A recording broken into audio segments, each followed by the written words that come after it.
বাজার দর নিয়ন্ত্রণে সরকার বিভিন্ন সংস্থার সমন্বয়ে চলছে অভিযানও, কিন্তু আসলে অভিযানে পণ্যের দাম আসলে ঠিক কতটুকু কমছে, নাকি এই বিষয়টি শুধুই লোক দেখানো? এবং বাজার দরের খবরটিও জানতে চাইব। রাজধানীর কারণ বাজার থেকে যুক্ত হয়েছেন সহকর্মী রৌনক মাহমুদ সৌরভ। সৌরভ,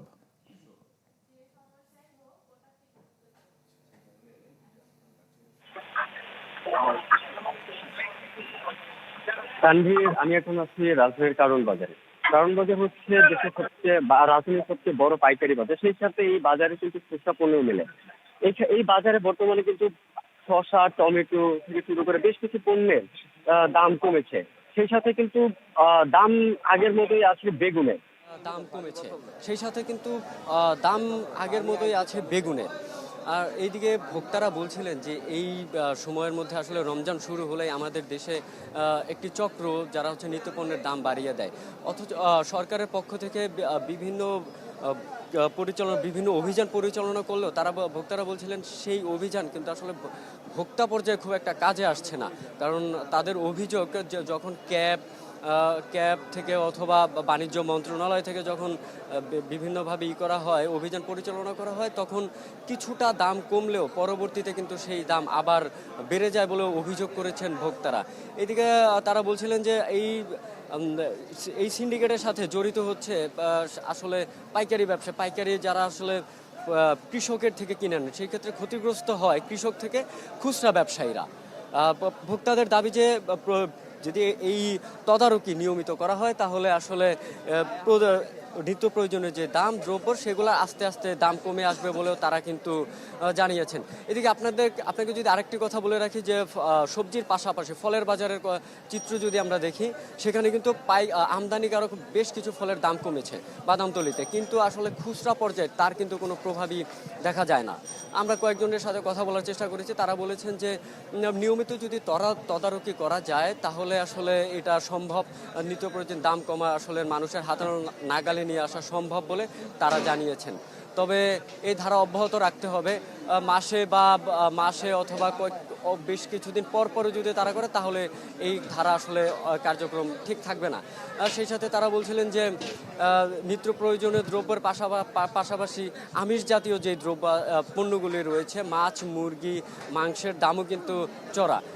বর্তমানে এক কেজি ব্রয়লার মুরগি বিক্রি হচ্ছে 185 টাকায়, সোনালী মুরগি কিন্তু 300 টাকার উপরে বিক্রি হচ্ছে। তো সেই সাথে সরকারকে বাজার তদারকিতে আরও মনোযোগী হওয়ার পরামর্শ দিয়েছেন ক্রেতা সাধারণ। তানভীর, ধন্যবাদ সৌরভ। দর্শক, আমরা রাজধানীর খবরাখবর জানছিলাম, আমাদের সহকর্মী যুক্ত হয়েছিলেন কারণ বাজার থেকে। এবার একটু রাজধানীর বাইরে চোখ দিতে চাই। পঞ্চগড় থেকে আমার আরেক সহকর্মী হোসেন রায়হান, তিনি যুক্ত হয়েছেন। রায়হান, আপনার সঙ্গে এর আগেও আমার কথা হচ্ছিল, কিছুদিন আগে, তখন আপনি বাজার পরিস্থিতির খবর জানছিলেন। এখন রমজানের মাঝামাঝি সময়ে এসে বাজার পরিস্থিতিটি আসলে কেমন?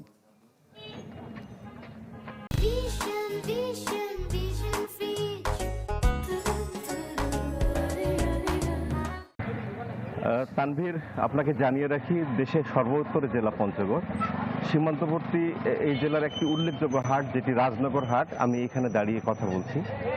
মূলত রোজাকে কেন্দ্র করে যেসব পণ্যের চাহিদা সবচেয়ে বেশি, সেসব পণ্য আসলে দৃশ্যমান কমে যাওয়ার কোনো রেকর্ড আসলে আমরা দেখতে পাচ্ছি না, অর্থাৎ সাধারণ যারা ক্রেতা তারা কিন্তু পাচ্ছে না। বিশেষ করে আপনাকে যদি সবজির কথা বলি, সবজিতে যেমন লেবু, শসা থেকে শুরু করে করলা, এই সময়ের যে ভালো যেটা সবজি, যেটা মানুষ রোজার সময় ব্যবহার করে খায়, পাট শাক ইত্যাদি কিন্তু এখানে আকাশচম্বী দাম। অর্থাৎ শসা কিন্তু প্রথম দিকেই কিন্তু এখানে ছিল 100 টাকা, 120 টাকা, সেটা এখন কিছুটা কমে 80 থেকে 60 টাকায় দাঁড়িয়েছে। করলার কেজি এখানে 120 টাকার উপরে। পাশাপাশি আপনাকে যদি বলি মাছ মাংসের ব্যাপারে, আসলে রোজার প্রথম থেকেই কিন্তু এখানে মাছ মাংসের দাম বেড়ে গেছে। বিশেষ করে এই অঞ্চলে মাছ যেটা সরবরাহ হয় সেটি বাইরে থেকে এখানে আসে। পরিবহনের দোহাই দিয়ে ব্যবসায়ীরা মাছের দাম সবসময় বেশি রাখে। মাছ মাংসর কথা যদি বলি, খাসির মাংস এখানে ছিল 800 থেকে 900 টাকা, এখন কিন্তু প্রথম বাজার থেকে এখানে 11 থেকে 1200 টাকায় গড়িয়েছে। গরুর মাংসের একই দাম 50 টাকা বেশি হয়েছে, 700 থেকে 750 টাকা হয়েছে।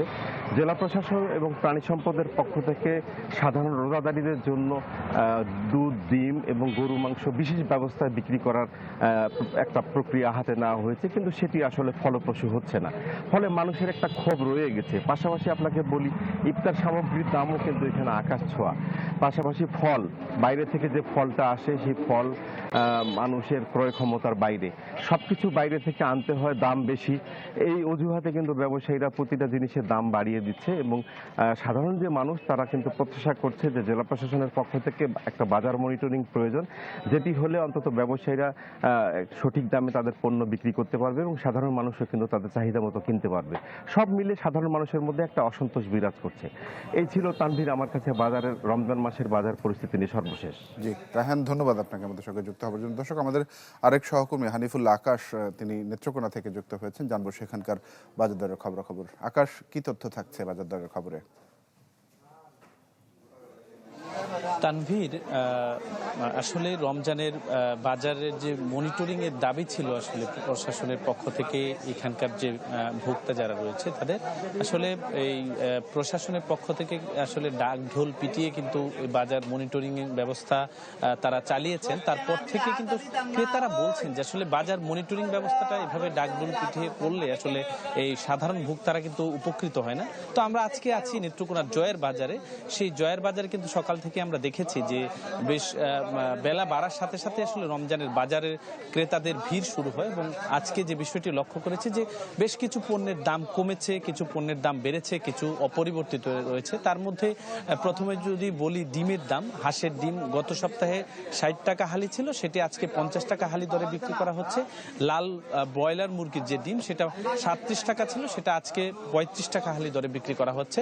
এবং কাঁচামরিচের কথা যদি বলি, প্রতি কেজি কাঁচামরিচ গত সপ্তাহে 150-60 টাকা ছিল, সেটি কিন্তু প্রকারভেদে 120-140 টাকা কেজি দরে বিক্রি করা হচ্ছে। টমেটো 50 টাকা কেজি দরে বিক্রি করা হচ্ছে। বেগুন 40 থেকে 50 টাকা কেজি দরে বিক্রি করা হচ্ছে। আলু অপরিবর্তিত রয়েছে, 20 টাকা প্রতি কেজি বিক্রি করা হচ্ছে।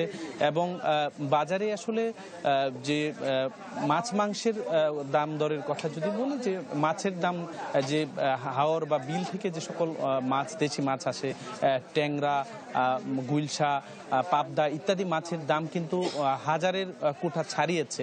এবং যে সকল মাছ আসলে চাষের